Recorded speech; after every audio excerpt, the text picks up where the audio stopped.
Good afternoon to everyone. मी साक्षी सुजाता सुरेंद्र चाकूरकर. 2024च्या राज्यसेवेमधून मला BDO हे पद मिळालेलं आहे. मी माझा MPSCचा प्रवास 2022 साली सुरू केला. माझं ग्रॅज्युएशन BSc फिजिक्स, केमिस्ट्री, मॅथमॅटिक्समध्ये झालं आहे आणि त्यानंतर मी स्पर्धा परीक्षेकडे वळण्याचा जो काही माझा निर्णय आहे तो घेतला होता. पुण्यामध्ये येऊन मी स्पर्धा परीक्षेची तयारी सुरू केली. MPSCची पहिल्या वर्षीच मी फर्स्ट अटेम्प्टमध्ये माझी प्रिलिम्स क्लिअर केली आणि मी इंटरव्ह्यूपर्यंत पोहोचले. पण मला त्यावेळी पोस्ट नाही मिळाली. 2024ची जी जाहिरात होती त्याच्यामध्ये मी पुन्हा एकदा जोमाने तयारी केली आणि 2024मध्ये मला इंटरव्ह्यूमध्ये 69 मार्क्स आले आणि मी BDO या पदावरती नियुक्त झाली आहे. कंबाईनची एक मेन्स मी दिली आहे, त्याचाही मला एक्सपिरियन्स आहे. तर आता येणारी जी काही गट ब आणि गट क ची जी मुख्य परीक्षा आहे, गट ब च्या मुख्य परीक्षा 70 दिवसांवरती येऊन थांबलेली आहे. तर त्याच्या दृष्टिकोनातून एक सर्व विद्यार्थी मित्रांसाठी एक स्ट्रॅटेजी काय असली पाहिजे मुख्य परीक्षेसाठी, यासाठी मी तुमच्यासमोर इथे उभी आहे.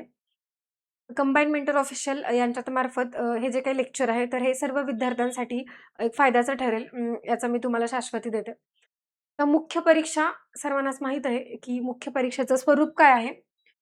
तरी पण मी तुम्हाला एकदा सांगते, की मुख्य परीक्षा आपल्या सर्वांना माहीत आहे, की 2 पेपर मुख्य परीक्षेमध्ये प्रामुख्याने आहेत. एक पेपर 1 आहे, जो की भाषा या विषयाचा आहे आणि दुसरा आहे पेपर 2 जो की सामान्य अध्ययन या विषयाचा आहे. तर मी सगळ्यात पहिला जो मुद्दा घेईल तर तो मी लँग्वेज या पेपरचा घेणार आहे. So language the first thing, की एखादा पेपर असेल किंवा तुम्हाला एखादी एक्झाम क्लिअर करायची असेल, तर ती फर्स्ट थिंग तुमच्या डोक्यामध्ये जी क्लिअर असली पाहिजे, तर ती मला वाटतं की तुमचं टार्गेट किती आहे. तर मी लँग्वेजच्या पेपरसाठी कंबाईनसाठी सांगेल, तुमचं 80 हे टार्गेट असलं पाहिजे, 80 marks, because it is a game changer. हे हे मार्क तुमचे ठरवणार आहेत, की तुम्ही लिस्टमध्ये असणार आहात, की लिस्टच्या बाहेर असणार आहात.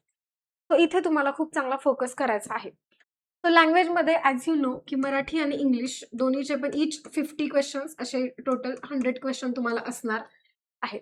तर तुम्ही आता कशा पद्धतीनं याचं जे काही स्ट्रॅटेजी तयार केली पाहिजे, ती कशा पद्धतीनं केली पाहिजे हे सगळ्यांना मी सांगेन. सोर्सेस आहेत, आपण सर्वजण नोट्स वापरतो हे सगळ्यांना माहीत आहे. कशा पद्धतीनं गेलं पाहिजे?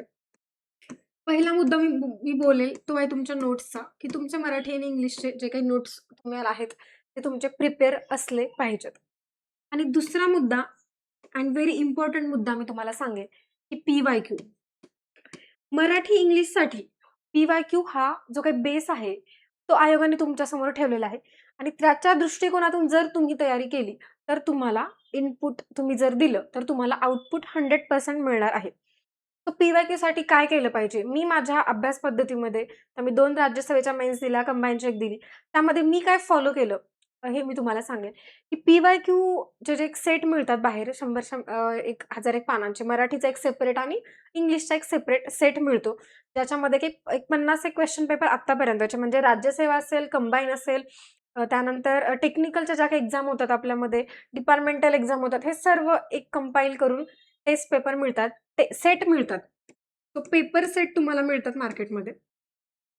हे पेपर सेट घ्यायचे सगळ्यांनी आणि मी इथं सांगेल ह्या पेपर सेटचं 5 टाइम्स रिव्हिजन. मी तर म्हणेल ह्याला 5 वेळेस पारायण करायचं तुम्हाला याचं. तुम्ही ज्यावेळेस हे कराल, तुम्हाला रिझल्ट हळू तुम्ही जेव्हा टेस्ट सीरीज नंतर सॉल्व्ह कराल, तेव्हा तुम्हाला येणारच आहे.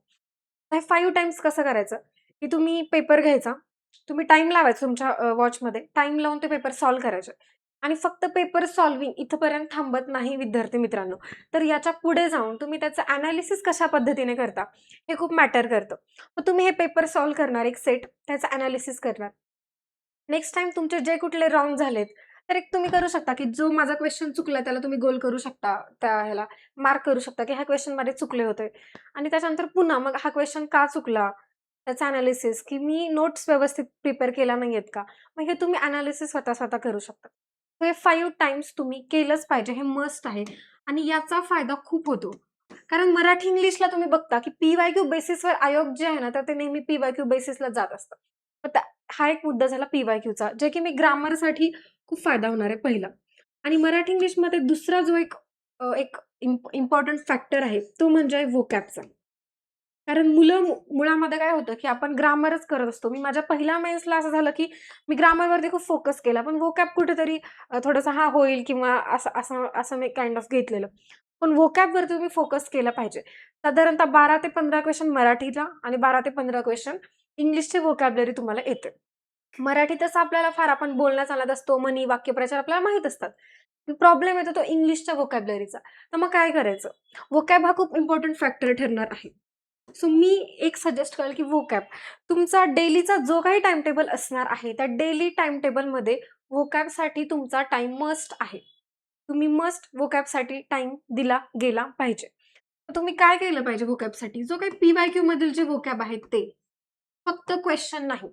पी-वाय-क्यू मध्ये ऑप्शन जे आलेले असतात 1, 2, 3, 4 त्या ऑप्शन मधलं सुद्धा काय आलेलं आहे व्होकॅब, ते व्होकॅब असेल किंवा आता तुमच्या ज्या काही टेस्ट सीरीज आहेत, आता सी-एम-ओ कडून जे काही टेस्ट सीरीज कंडक्ट केल्या जाणार आहेत, त्याच्यामध्ये जे काही पी-वाय-क्यू बेसिस असतील किंवा जे काही व्होकॅब्युलरी येणार आहे, ती व्होकॅब्युलरी. मग याच्यासाठी मी सजेस्ट करेल 2 गोष्टी. पहिली गोष्ट मी सजेस्ट करत आहे, ते म्हणजे तुम्ही एक शॉर्ट बुक बनवा. Short book. ज्याच्यामध्ये तुम्ही तुमची व्होकॅब्युलरी लिहिणार आहात. मी नेहमी विसरते. कारण काही असतात, की ते ईझी असतात आपण लक्षात ठेवतो. पण काही व्होकॅबचे अशा काही व्होकॅब्युलरी असतात ती नाही लक्षात राहत. तर मी कसं लक्षात ठेवणार? मी एक शॉर्ट बुक बनवणार, मग मी लक्षात ठेवणार. दुसरी गोष्ट मी सांगेल, जी की मी स्वतःही केली आणि फायद्याची पण आहे, की तुम्ही डिस्कशन थ्रू असं करू शकता. तर ते कसं करायचं? तुम्ही आणि तुमचा एक फ्रेंड आहात. तुम्ही आज ठरवलं, की मी 50 व्होकॅब करतो, तू 50 कर आणि तुम्ही डिस्कशन करू शकता. मग डिस्कशन थ्रू तुमचे जे काही व्होकॅब्युलरी आहे तर ती होईल. मग मी दुसरं सांगेल, की तुम्ही डिस्कशन करू शकता. ह्या 2 गोष्टी तुम्ही व्होकॅबसाठी फोकस करू शकता, स्पेशली इंग्लिशच्या व्होकॅब्युलरीसाठी. आणि डेलीचा टाईम मस्ट आहे. व्होकॅबसाठी तुम्ही डेली टाईम दिलाच पाहिजे. सो हे झालं नोट्स प्लस युअर पी-वाय-क्यू. मी तुम्हाला एक फॉर्म्युला सांगेल याच्यासाठी 25, 10 अँड 5. तर हे काय आहे? तर मी तुम्हाला सजेस्ट करेल 25 तुमचे जे आहेत, तर ते टेस्ट पेपर सॉल्व्ह झाले पाहिजे. Test paper. क्लासेसचे सी-एम-ओ कडून जे काही कंडक्ट केले जाणार आहेत, हे 25 टेस्ट पेपर प्लस त्या पेपरचं एनालिसिस. हे तुमचं मस्ट आहे. 25 पेपर्स. 10 टाइम्स युअर नोट्स ज्या काही तुमच्या असणार आहेत मराठी आणि इंग्लिशच्या, त्याचं रिव्हिजन असलं पाहिजे तुमचं. 70 दिवस झाले आहेत आणि त्या 70 डेजमध्ये तुम्हाला प्लॅन करायचंय. 10 वेळेस तुमचं नोट्सचं रिव्हिजन झालंच पाहिजे. मग नोट्स कसं होणार? सुरुवातीला बघा तुमचं एक डीप रिव्हिजन असतं, की तुम्ही गो थ्रू जाताय, तुम्ही डीप रिव्हिजन करत आहात. त्याच्यानंतर तुमचं जे रिव्हिजन असतं ते थोडा टाईम तुमचा जो आहे तो टाईम स्पॅन कमी होत जातो. आणि मग तुमचा असा एक येणार दिवस, की तुमचं 1 डेमध्ये होल मराठी, 1 डेमध्ये होल इंग्लिश रिवाईज होणार. आणि हे कधी होणार? जेव्हा की तुम्ही हे सुरुवातीचे 5 रिव्हिजन कराल, त्याच्यानंतर हळू तुम्हाला हे गेन होत जाणार आहे. सो ही एक रिव्हिजन स्ट्रॅटेजी असली पाहिजे. तुमच्या नोट्स रिवाईज झाल्या पाहिजेत. अँड देन 5 टाइम्स जे मी पेपर सेट बोलले, पी-वाय-क्यूचा पेपर सेट पी-वाय-क्यूचा. हे 5 टाइम्स झालं पाहिजे. हा जर फॉर्म्युला तुम्ही मराठी इंग्लिशसाठी ठेवला, तर तुमचं ओव्हरऑल सगळंच कव्हर होणार आहे आणि तुम्हाला चांगले मार्क्स ऑब्व्हियसली येणार आहेत. जर का तुम्ही हा फॉर्म्युला ठेवलात तर. त्याच्यामध्ये तुमचं व्होकॅब क्लिअर झालं पाहिजे. व्होकॅब त्याच्यानंतर तुमचं जे काही ग्रामरचा भाग आहे तो क्लिअर झाला पाहिजे. पी-वाय-क्यू क्लिअर झाले पाहिजेत आणि टेस्ट पेपरला विसरू नका. कारण हा पण फॅक्टर ठरणार आहे, की टेस्ट पेपरमध्ये तुम्हाला कळणार आहे, की तुमच्या चुका कुठे होतायत. तुम्ही तुमचा एरिया कुठले क्वेश्चन चुकतंय किंवा तुमचं व्होकॅब चुकतंय का? ग्रामर चुकतंय का? मग ग्रामरमध्ये कुठला पार्ट चुकत आहे? हे तुमचं पेपर झाल्यानंतरचं एनालिसिस. तुमचा जर संडे असेल, संडे टेस्ट सीरीजचा असेल, तर तुम्ही पेपर एनालिसिस केलं पाहिजे. हे मी मस्ट सांगेन. त्यानंतर नेक्स्ट आपण बघूयात जे मी सांगेल, की जी-एससाठी आपण काय केलं पाहिजे? जी-एसमध्ये मी 2 पार्ट्स जे आहेत त्याच्यामध्ये मी डिव्हाईड करणार आहे. एक पार्ट जो आहे जो की आपला कन्व्हेन्शनल असतात. कन्व्हेन्शनल काही सब्जेक्ट आहेत. तर ते कन्व्हेन्शनल सब्जेक्ट. त्या कन्व्हेन्शनल सब्जेक्टमध्ये पॉलिटी असेल, जिओग्राफी असेल, त्यानंतर हिस्ट्री असेल, इकॉनॉमी असेल.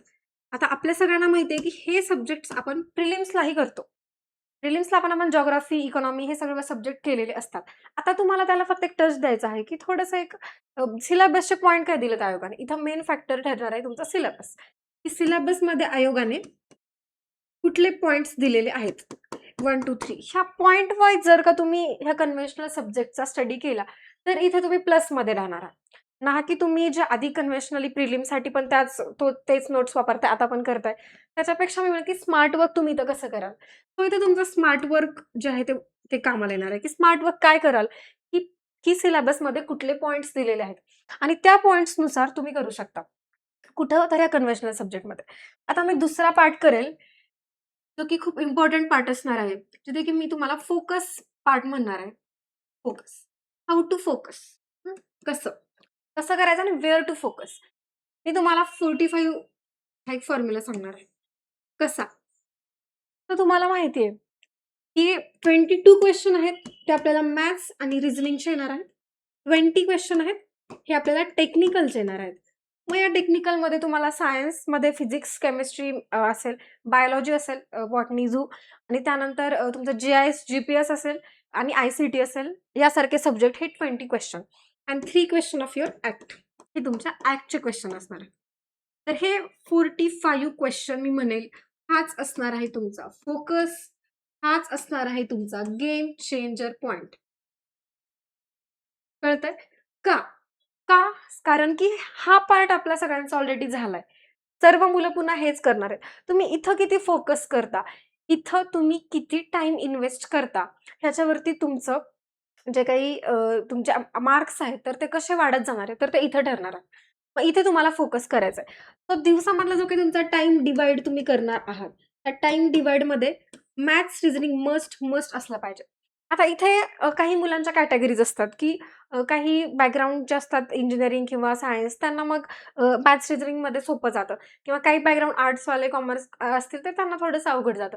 ते तुम्ही ठरवायचं आहे, की तुम्हाला किती एफर्ट्स टाकायचे आहेत. जर का काही जणांचं ॲव्हरेज असेल, तुम्हाला ॲव्हरेजला थोडं वर घेऊन जायचंय, तर ऑब्व्हियसली तुम्ही जर लोक 2 तास देतायत, तर तुम्ही 3 तास इथं दिले पाहिजेत. पण हे मस्ट आहे, तुम्ही हे केलंच पाहिजे. मॅथ्स रिझनिंगचं काय केलं पाहिजे?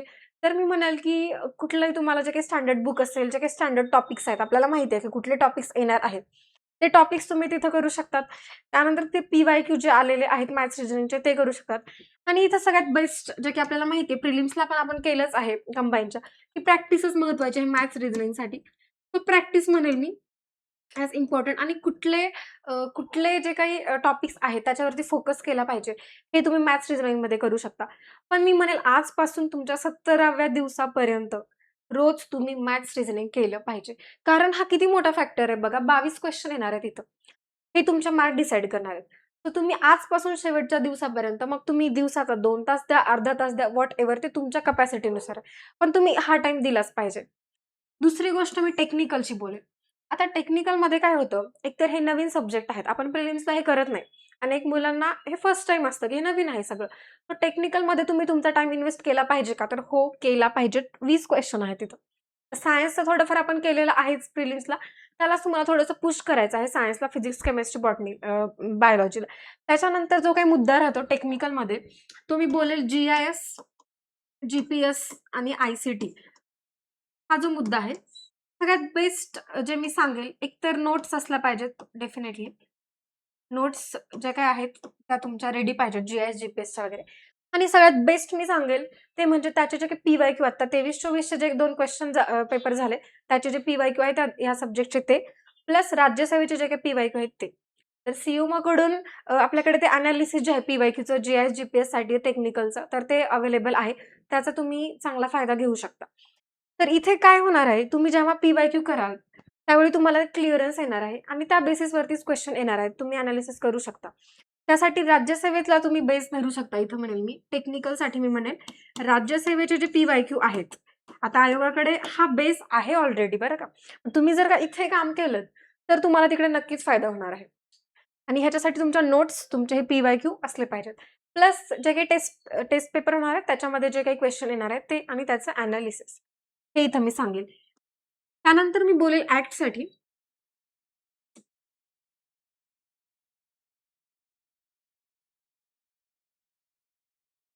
तर मी ॲक्टबद्दल आता बोलेल इथं. की ॲक्टचे 3 क्वेश्चन आहेत माहिती आहे, पण 3 पैकी एकही क्वेश्चन तुमचा चुकला नाही पाहिजे आणि चुकतही नाही. जर का तुम्ही ह्याचं छान तयारी केली असेल तर. कारण मुलं काही म्हणतात सोडून देणार किंवा वगैरे. स्किप तर अजिबात काही करायचं नाही बिकॉज इट इज मेन्स. मेन्समध्ये स्किप असं काही नाही करायचं. सगळ्याला इक्वल वेटेज द्यायचं तर तुम्हाला मार्क मिळणार आहेत. त्यामुळे ॲक्टसाठी काय करायचं 2च ॲक्ट आहेत आपल्याला. तर त्या दोन्ही ऍक्टचं व्यवस्थित नोट्स तुमच्या रेडी पाहिजेत. आणि ऍक्टचे एक शॉर्ट नोट्स मी म्हणेल, की माझ्या पण आपण एखादं ऍक्टसाठी लेक्चर किंवा ऍक्टचं जे पी-वाय-क्यू आहे त्याच्यावरचे अनालिसिस लेक्चर सुद्धा मी पुढे घेईल तुमच्यासाठी. पण तुम्ही एक शॉर्ट नोट्स ऍक्टचे बनवू शकता. त्याच्यामध्ये तुम्हाला मग ट्रिक्स बनवणं खूप महत्वाचं आहे. कारण मी राज्यसेवेचा दिलं तर आम्हाला एक 7-8 ऍक्ट होते त्याच्यामध्ये. तर ऍक्टमध्ये कसं ट्रिक बनवून जर तुम्ही लक्षात ठेवायचा प्रयत्न केला, तर ते तुम्हाला एक्झाममध्ये क्लिक होणार आहे आणि तुमचा एकही प्रश्न इथला 3 पैकी चुकणार नाहीये. ॲक्टमध्ये तुम्ही ट्रिक्स बनवून कसं लक्षात ठेवायचं हे बघू शकता आणि त्यानंतर ॲक्टचे जे काही पी-वाय-क्यू आलेले आहेत, मग ते मागच्या 2 वर्षाचे आत्ता पेपरचे असो आणि राज्यसेवेचे तर खूप पी-वाय-क्यू तुम्हाला आहेत. तुम्ही पी-वाय-क्यू एक ना एक जरी केला तरी तुमचा एकही क्वेश्चन इथे चुकणार नाहीये. हे झालं ॲक्टबद्दल. तर तुमचं जी-एसमध्ये हे ॲक्ट, टेक्निकल जे काही सब्जेक्ट असेल तो आणि तुमचे कन्व्हेन्शनल सब्जेक्ट. कन्व्हेन्शनल सब्जेक्टचे सुद्धा जे पी-वाय-क्यू आहेत ते तुम्ही डेली बेसिसवरती केले पाहिजेत. तर तुमचा दिवसभरातला जो काही अभ्यासाचा टाईम आहे त्याच्यामध्ये पी-वाय-क्यूला टाईम गेला पाहिजे. तो सुद्धा इक्वली टाईम गेला पाहिजे. पी-वाय-क्यू, तुमच्या नोट्स रिव्हिजन याला टाईम गेला पाहिजे. अजून एक मुद्दा राहिला करंटचा. करंट तुमचा डेली तुमचा करंटवरला टच असला पाहिजे. करंटचा टच आपण जसं प्रिलिम्सला करतो त्या पद्धतीने तुम्ही जे काही सोर्स वापरत असाल, करंटचा टच असेल तर तो करंट टच द्यायचा. अजून एक सब्जेक्ट मला राहायला सांगायचा जो की एन्व्हायर्नमेंट आहे. एन्व्हायर्नमेंट, जिओग्राफी दोन्ही 10 मार्काला 10 क्वेश्चन येतात आपल्याला माहिती आहे. सो एन्व्हायर्नमेंटसाठी सुद्धा सिलेबसमध्ये पॉइंट्स दिलेले आहेत. त्या पॉइंट्स वाईज करायचं. एन्व्हायर्नमेंटच्या नोट्स आहेत त्या छान रिवाईज करायच्या आणि पी-वाय-क्यू. एन्व्हायर्नमेंटचे चिक्कार पी-वाय-क्यू तुम्हाला राज्यसेवेचे मिळणार आहेत. कळतंय का? हा तुमचा बेस आहे. ह्या पी-वाय-क्यू मधून तुम्ही एन्व्हायर्नमेंट तुमचं कव्हर करू शकता. आता एन्व्हायर्नमेंटला थोडासा करंटचा जर टच दिला, तर मला वाटतं हे बेटर राहील, की कुठली एखादी संस्था असेल कारण आपल्या सिलेबसमध्ये पॉइंट दिलाय, की पर्यावरणासंबंधित संस्था, संघटना.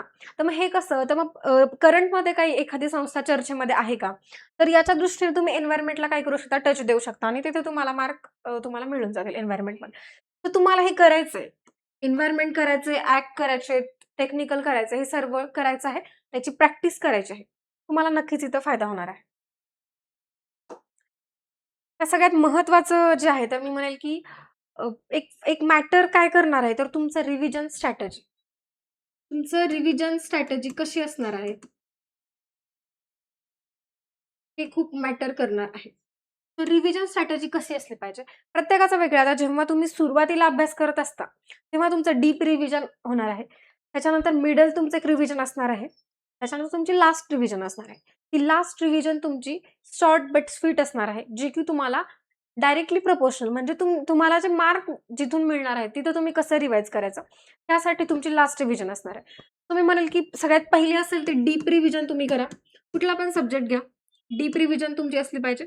दुसरी तुमची मिडल असली पाहिजे, जी की तुमच्यानुसार तुम्हाला कुठले मुद्दे आता मला क्लिअर आहेत आणि कुठले मला अवघड जातात, की माझे एव्हरेज जे आहेत ते मला थोडंसं एव्हरेजच्या वर न्यायचे. जे लो आहेत ते मी एव्हरेजला नेणार आणि काही मी एक्सलंट करणार आहे. सो हे तुम्ही मिडल जेव्हा तुम्ही रिव्हिजन करा त्यावेळी वर्क करू शकता. आणि तुमची थर्ड जी रिव्हिजन असते ती शॅलो रिव्हिजन म्हणेन मी, की तुम्हाला कळलंय आता मला ह्या गोष्टी कायम लक्षात राहणार आहेत आणि ह्या गोष्टी मग मी विसरतो. तर हे करायचं. तर रिव्हिजन स्ट्रॅटेजीमध्ये मी एक जो मुद्दा सांगेल तो असेल फॅक्ट बुक. फॅक्ट बुक काय? तर आपल्याला माहिती आहे, की कंबाईन असा एक फॅक्टर आहे, की फॅक्ट्स वरती तुम्हाला फोकस करायचा असणार आहे. अनेक फॅक्ट्स तुम्हाला लक्षात ठेवायचे वेगवेगळ्या सब्जेक्टचे. तर तुम्ही एक फॅक्ट बुक तुमच्यासोबत कॅरी करू शकता. ज्या फॅक्ट बुकमध्ये तुम्ही तुम्ही काही गोष्टी विसरता, काही तुम्ही आर्टिकल विसरता ते लिहू शकता, काही आकडेवारी विसरता लिहू शकता.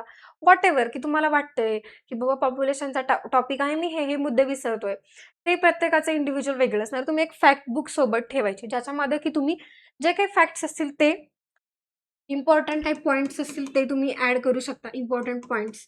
देन तुमचे जे टेस्ट पेपर झाले असतात ना, त्या टेस्ट पेपरमध्ये जो क्वेश्चन तुम्हाला चुकलाय आणि तो तुम्हाला अननोन होता. पण तो तुम्हाला लक्षात ठेवायचा आहे. तुम्ही फॅक्ट बुकमध्ये लिहू शकता. टेस्ट पेपरमध्ये जे कुठले तुमचे झालेले आहेत, ते तुमच्या कायम लक्षात राहणार आहे. सो फॅक्ट बुकमध्ये ह्या गोष्टी तुम्ही ॲड करू शकता किंवा फॅक्ट बुकमध्ये तुम्ही व्होकॅबचं सुद्धा काही असेल, तर ते पण ॲड करू शकता. सो हे असेल तुमचं अबाउट फॅक्ट बुक. ओके. त्याच्यानंतर सगळ्यात इम्पोर्टंट जे आता मी सांगणार आहे ते आहे लास्ट डे रिव्हिजन. काय असली पाहिजे तुमची लास्ट डे रिव्हिजन म्हणजे काय? तर तुमचा उद्या पेपर आहे ह्या दिवशी. ओके. तर तुम्ही या आदल्या दिवशी काय करणार आहात? हे तुमचं आहे लास्ट रिव्हिजन. आणि हे तुमच्याकडे मी म्हणेल लिहून असलं पाहिजे, की मी काय-काय आणि किती वेळामध्ये काय-काय वाचणार आहे. तर मी तुम्हाला इथे काय सजेस्ट करेल, जे कन्व्हेन्शनल सब्जेक्ट आहेत त्याचं रिव्हिजन तुम्हाला झालेलं असतं. त्याच्यापेक्षा त्याच्यामध्ये जे फॅक्ट आहेत, तो पहिला मुद्दा मी ॲड करेल फॅक्ट बुक. त्याच्यामध्ये तुम्ही तुमच्या जीएस मधले कन्व्हेन्शनल जे सब्जेक्ट आहेत त्याच्यातले फॅक्ट्स ॲड केलेत. तुम्ही टेस्ट पेपर मधले फॅक्ट्स ॲड केलेत आणि तुम्ही व्होकॅबचे पण तुम्हाला जे लक्षातच राहत नाही ते ॲड केले. हे तुम्ही फॅक्ट बुक. तुम्ही हे फॅक्ट बुक आदल्या दिवशी रिवाईज करायचं. दुसरं तुम्ही काय रिवाईज करणार आहात? तर जो काही टेक्निकल सब्जेक्टचा भाग होता आपला जी-आय-एस, जी-पी-एस, कारण हे आपल्यासाठी नवीन होता सब्जेक्ट. त्याच्या नोट्स वगैरे आपल्याला डोक्यामध्ये कॅप्चर करायचे मेमरी. तर तुम्ही टेक्निकल जे आहे तर ते इथे रिवाईज करू शकता. हे बेस्ट आहे. आणि तिसरी गोष्ट आहे ॲक्ट. ॲक्ट पण तुम्ही रिवाईज करायचं. मग तुम्ही आता एक्झामच्या सकाळी जाताय, तर ही एक स्ट्रॅटेजी आहे, की सकाळी-सकाळी मी ॲक्ट वाचून जाणार. ती मेमरी माझ्या डोक्यामध्ये राहणार आहे आणि मी गेल्या-गेल्या सुरुवातीला पेपरमध्ये काय सोडवणार, तर मी ॲक्ट सोडवणार. म्हणजे मी एक्झामला जायच्या आधी ॲक्ट वाचून गेली आणि गेल्या-गेल्या मी ॲक्टचे 3 प्रश्न सोडवत आहे. तर मला खटखट ते लगेच आठवणार आहे. माझा एकही प्रश्न चुकणार नाहीये. ही स्ट्रॅटेजी मी मेन्सला वापरलेली जी-एस-2च्या पेपरला, की मी शेवटी ॲक्ट्स रिव्हिजन करायचे आणि गेल्यावरती पहिले मी ॲक्ट्सचे क्वेश्चन सॉल्व्ह करायचे. हो, जेणेकरून तिथे ॲक्युरसी जी आहे ती वाढणार आहे. तुम्ही असं करू शकता, की तुम्ही सकाळी ॲक्ट वाचू शकता आणि पेपरमध्ये सुरुवातीला 3 ॲक्टचे क्वेश्चन सोडून टाकायचे. तर तुमचा चुकणारच नाही. कारण जर तुम्ही ॲक्टचे क्वेश्चन शेवटी ठेवले, तुम्हाला प्रेशर आलं शेवटी, त्याच्यामध्ये तुम्हाला इझी असणार आहेत. ते पण तुमचं चुकून जाणार. इथे तुम्हाला शुअरिटी मिळणार आहे. इथे चुकणार नाही तुमचं. त्यामुळे तुम्ही गेल्या-गेल्या ॲक्टचे पण क्वेश्चन सॉल्व्ह करू शकता. सो इथे मी म्हणेल, की ही तुमची रिव्हिजन स्ट्रॅटेजी असली पाहिजे. आणि ही रिव्हिजन स्ट्रॅटेजी तुमचा जो काही टेस्ट पेपर असणार आहे, डेली संडेला तुम्ही जो काही टेस्ट पेपर सॉल्व्ह करता, त्या टेस्ट पेपरला हीच स्ट्रॅटेजी असली पाहिजे.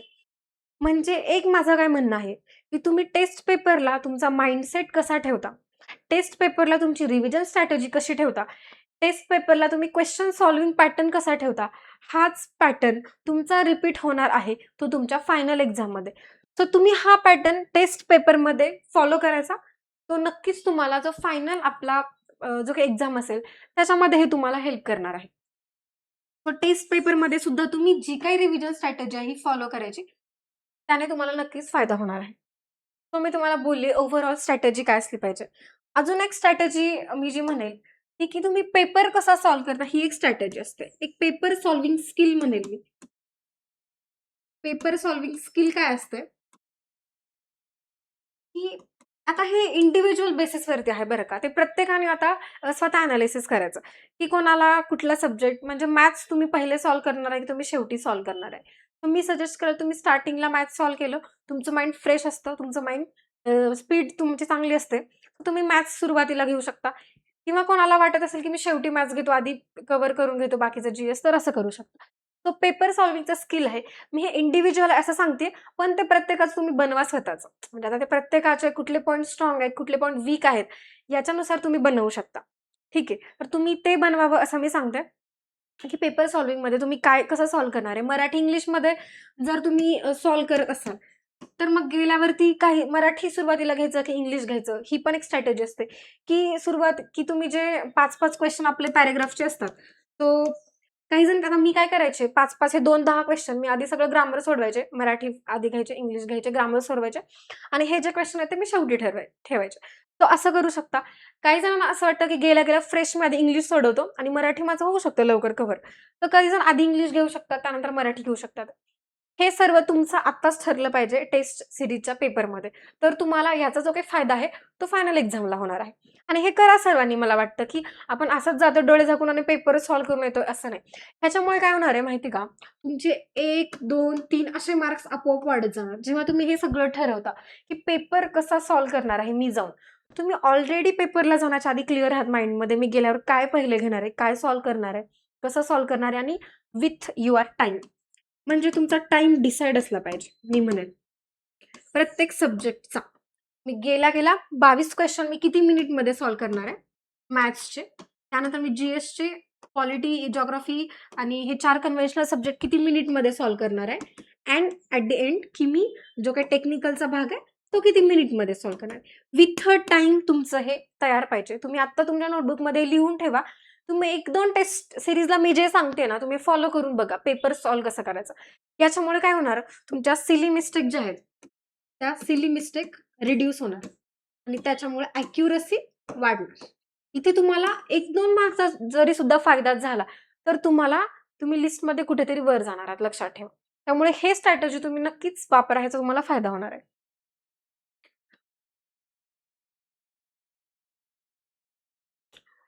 सो ही सगळी ओव्हरऑल स्ट्रॅटेजीबद्दल आपण बोललेलो आहोत. विश्वास ठेवा, तुम्ही जर का डेली टार्गेट्स ठेवले, तुमचा एक टाईम टेबल बनवला, तर नक्कीच तुमचं यश आहे. तुम्ही ऑल्वेज मोटिव्हेट राहा. तुम्ही जर का टार्गेट ओरिएंटेड स्टडी केला, तर नक्कीच तुम्हाला फायदा होणार आहे. तुम्ही प्रत्येकाची इंडिव्हिज्युअल स्ट्रॅटेजी बनवा. आणि स्ट्रॅटेजीशिवाय इथे वर्क होणार नाहीये. मी जसं बोलली, की प्रिलिम्सचा एक वेगळा माइंडसेट असतो आणि मेन्सचा एक वेगळा माइंडसेट असतो. ओव्हरऑल गेम कशाचा आहे, तर तुमचा माइंड गेम आहे. तुम्ही माइंडला कसं इनपुट देता, तसं तुम्हाला रिझल्ट्स येणार आहेत. तर तुम्ही एक स्ट्रॅटेजी बनवा. प्रत्येक सब्जेक्टची स्ट्रॅटेजी असली पाहिजे.